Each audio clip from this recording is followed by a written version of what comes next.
You're jetting off abroad for a vacation and you call yourself a wife. You must be joking. But it's not a vacation. I'm attending a wedding ceremony. Shut up. You're married. You shouldn't leave the house. Do you want a divorce? The person relentlessly railing at me is none other than my husband. Since when did my gentleman turn into a guy like this? Being restricted from attending my best friend's wedding feels like being a slave. With a life like this, I had reached my limit. Look forward to it, okay? I'll send you straight to hell in no time. My name is Emily, and I'm 29. I leveraged my experience working part-time in a clothing store during my student days and became an independent entrepreneur 2 years ago. I opened an online boutique that sells clothes and accessories. Shortly before starting my own line, I married my boyfriend, Nick. It was thanks to him that I was able to start my own business. In the beginning, I struggled to get my business on track and fell down many times. Nevertheless, I managed to overcome it all thanks to Nick. Every time I faced a challenge, he would always say with a smile, "Emily, you'll be fine. Even if things are hard now, there will surely come a time when you'll succeed." I hope so, but if things don't get better, I will even be a burden to you, Nick. Don't worry about it. I want to support you, Emily, and I want to be there for you. But I would earn better if I got employed like I used to. You always said you wanted your own shop, Emily, didn't you? That dream has come true now. I'm here right by your side, so let's try a little harder together. Yeah, you're right. Thanks, Nick. I'll do my best. With the support of my husband, I decided to continue running my shop. I took full advantage of social media for marketing to get more exposure online. Thanks to that, I managed to significantly increase the number of customers. My target base is of a wide age range, so I have a large number of users. Everything is done online, so I don't have to pay rent or labor costs. Above all, I can do it alongside housework at home, so I can continue working without feeling overwhelmed. Things are stable now, and I earn a decent income. Although my business took off, there was one thing bothering me. It was that my husband was becoming more and more indifferent towards me day by day. As my business did better, I felt his words and actions becoming colder. I think it all started over something simple. A few months ago, the sales from the previous month had finally reached my target. I was so happy, and at the same time, my feeling of gratitude for my husband grew even deeper. That night, I immediately brought up the news to my husband, who had just returned from work. "Nick, listen. Emily, what's the matter? You seem in such a hurry." I finally did it. I hit my sales target for last month. You set your goal pretty high, didn't you? Yes, we've been pretty close for a while, but I finally hit the target last month. Thanks to you for supporting me. Thank you. Ah, good for you. I'm tired today. I'm going to take a shower and go to bed. After leaving his bag on the sofa and leaving the living room, my husband went to sleep without even eating the dinner I had prepared. What happened? He'd been so supportive, so I thought he'd be thrilled, but his reaction was lukewarm at best. Was he just really tired? I had expected us to celebrate together, so my husband's response came as a surprise. That said, there's no way I could force my tired husband to be happy. From then on, his demeanor towards me gradually grew colder each day. At first, I thought it was just because he was tired or not in the mood, but as this went on for weeks, even I started to feel uncomfortable. Before I knew it, he started looking down on me at every opportunity. Whenever I was on my computer, he'd stand behind me, sneering while peeking at the screen. What? Checking your sales? Trying to brag or something? What are you talking about? I have no such intentions, Nick. You peeked at the screen yourself. Huh. What kind of wife stays on her laptop when her husband's home? What are you trying to show off? Saying I'm so busy with work or something? It's not like that. You've been so cold to me lately, Nick. Did I do something wrong? Despite being shocked by my husband's cold attitude, I still asked him about his true feelings. Then he sighed with an air of annoyance and blurted out, "Phew, it's exhausting. I come home tired from work, and why do I have to deal with someone so emotional?" Emotional? Why do you always speak like that? I just wanted to share some good news with you because I've been trying hard, and you've always supported me. That's what pisses me off about you. I couldn't care less about your sales. Instead of getting excited about such things, try improving your housekeeping skills a bit. Hey, there's no need to talk like that. What I'm saying is right, isn't it? Quit showing off how busy you are with work. Do it again, and I'm out of here. Got it? Being told such things by my beloved husband, my mind was in turmoil for a moment, my heart filled with emptiness, and before I knew it, a tear was trickling down my cheek. Instead of apologizing, he had a sneering smile on his face, a demonic smile I had never seen before. I was taken aback by my husband, who could show such an expression without hesitation. From that day on, his attitude only worsened. I was no longer allowed to speak freely as I used to, and I always had to walk on eggshells around him. Then, one day, I found a wedding invitation for my best friend in our mailbox. I went to middle school and high school with Elena, and we've always been close. We kept in touch regularly even after we became adults. When she got married, I remember being excited as if I were the one who got married.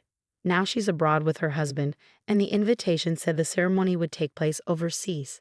I've been stressed about my husband, so this was great news to me. It felt like a ray of light drew into my oppressive daily life. I was thinking of when to tell my husband about this. Before I could bring it up, my husband found the invitation on the table. "Hey, what's this?" He read through the invitation and approached me with a clearly sour expression. "What do you mean? It's clearly a wedding invitation. It's from my best friend, Elena. But this is taking place abroad. You're not going, right?" "Huh. Of course I'm going." As I said that, my husband slammed his hand on the table with a devilish look on his face.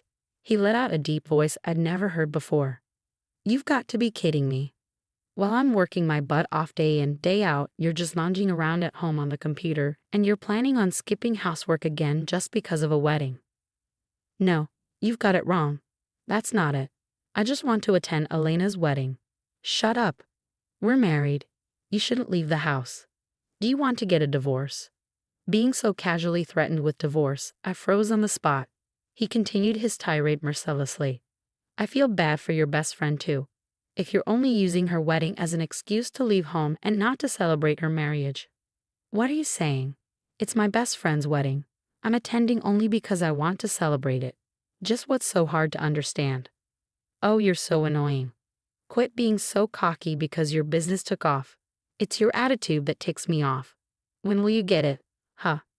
My husband shouted at me, our noses nearly touching. Overcome with fear, my legs gave way beneath me. Seemingly amused by my reaction, he said, "Look, you should be grateful I married a woman like you. You were lucky your business took off, and it was only because of my support. Now shut up and just do as I say." With that, he shoved the wedding invitation into the trash can.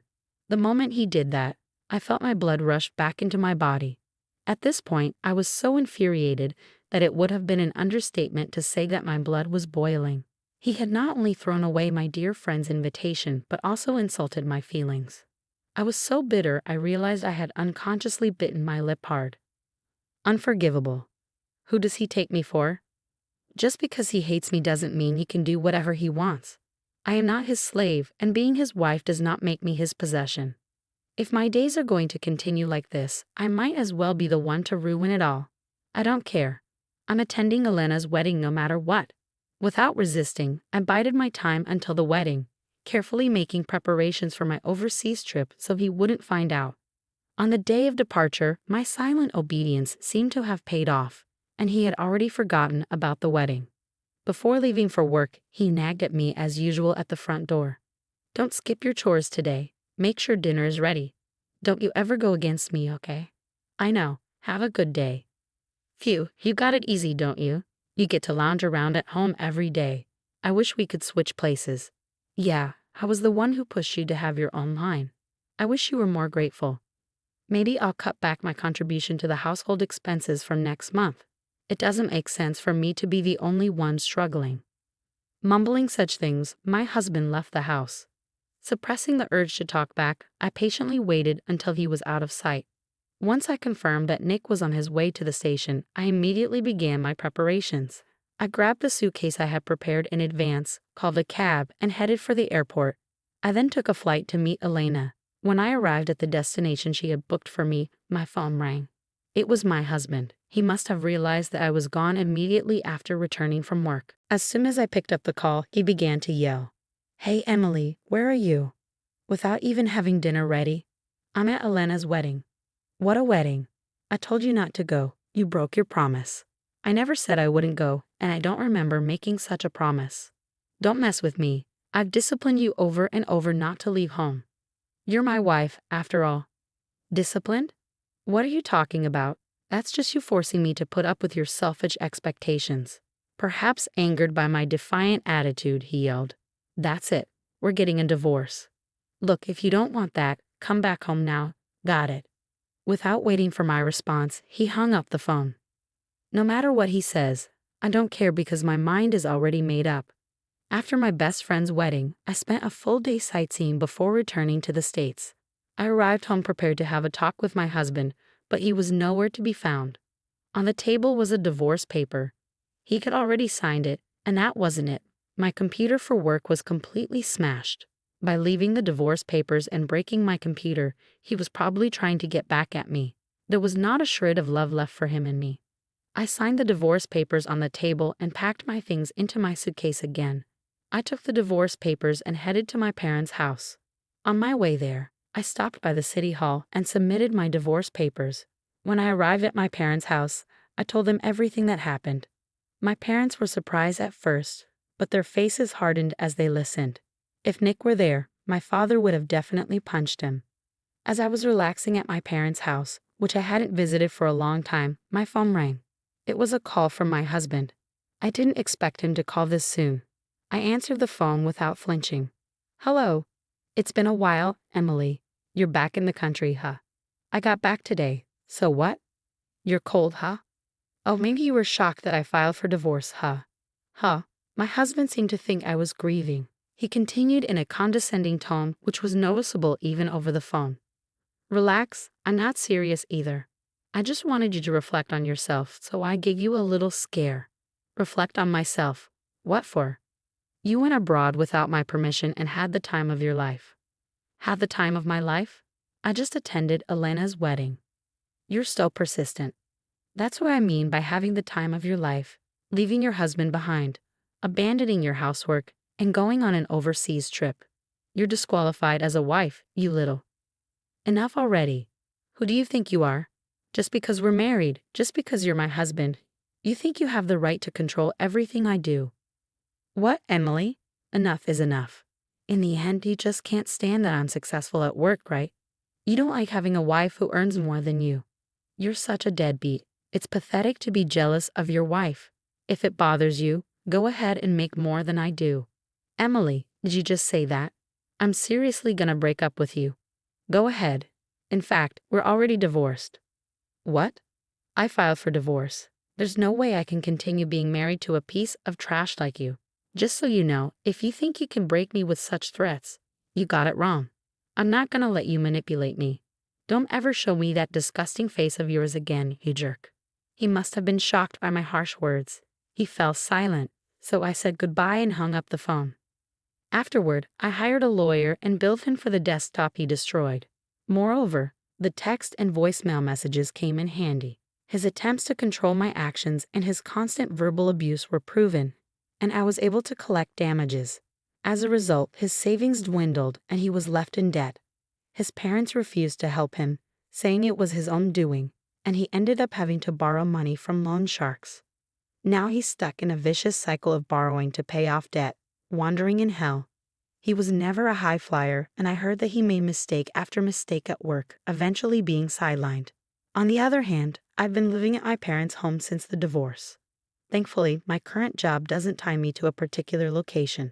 I can continue my peaceful life at home, and my parents are happy to have me stay with them. This lifestyle will likely continue for a while. Marriage isn't the only way to happiness. The most important thing is to have a family that cares for you. I've come to realize this once again.